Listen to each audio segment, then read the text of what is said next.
আমি একটা কথা কিছুতেই ধরা হারতেছি না, আসলে কি আঙ্গ বাবার আমি হতালু পোলা না আসল পোলা। নইলে খালি আঙ্গ বাবা দেখলেই খালি আমার ফরমাস দেয়, বুঝছেন কি, দেখলেই এই কষ্ট করে একখান থেকে আইছি, এই অবলা হয়ে গেছে, কই যে বেলা একবারে ডুবু ডুবু অবস্থা হয়ে গেছে, আর না বাড়ি পাইছি। আর অমনি কয় কি কয়, যা খেতে যায় আর এডি একখানে কর আর কইবো না কে। এই যে আষ্টি দেখাইলে মানে গো, এই আষ্টিতে খেতে নাই মেই মানে ঠিক আরম্ভ করে দেয়, এক মুহূর্তে থেকে ধান কাটে তুই না ধান খাওয়া আরম্ভ করতে। তো এখানে উপায়ও নাই, পরে যাই হোক মনে একটু দুঃখ পাইলেও আয়া পড়ছি, কারণ ইনা নিজে কই সামলা নাকবো। তো আয়া বললাম, আর বলে দেখেন কীরকম কুইকা, এই কুইকা জ্বালার ক্ষেতের ধান ঠিক থাকে কি। পরে যাই হোক জালটা হেসিয়ে নিলাম রাগ করে।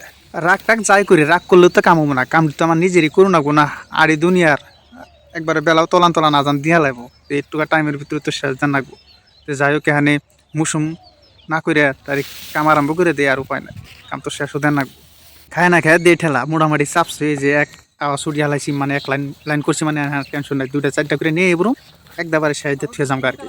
পরে যাই হোক ভালো রকম চাপ আইসি আর কি। এই যে আপনি কোথায় নিছি মোটামুটি 20 মিনিটে ভালো রকম কাভার করে আলাইছি, এখন অল্প কটা আড়ি আছে। যাই হোক বন্ধুরা, আজকে আর ব্লগ এই পর্যন্তই, সবাই ভালো থাকেন, সুস্থ থাকেন।